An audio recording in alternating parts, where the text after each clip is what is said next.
This is the Lone Creator YouTube. We hope this video helps. You need an administrator session to remove another account. Sign in now with that admin account. Once signed in, make sure you back up the user's documents, desktop, and app data if needed, because removal deletes local files.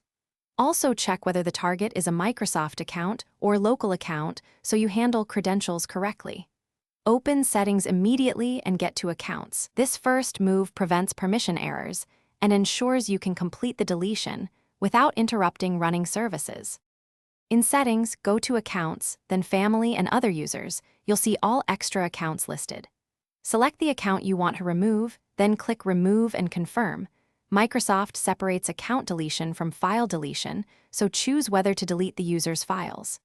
If the account is a Microsoft account, unlinking generally just removes the local profile but not the cloud data.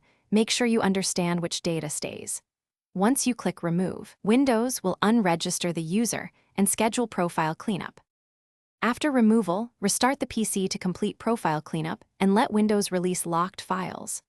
Once restarted, verify C/users to delete any leftover profile folders manually. You might need admin permission to remove them. If Windows blocks removal or shows access denied, make sure no running processes use that account. Sign them out or use Task Manager to end tasks, then retry. If problems persist, boot to safe mode and delete the profile folder safely to finish the job. Thanks for watching. Consider subscribing if we helped you.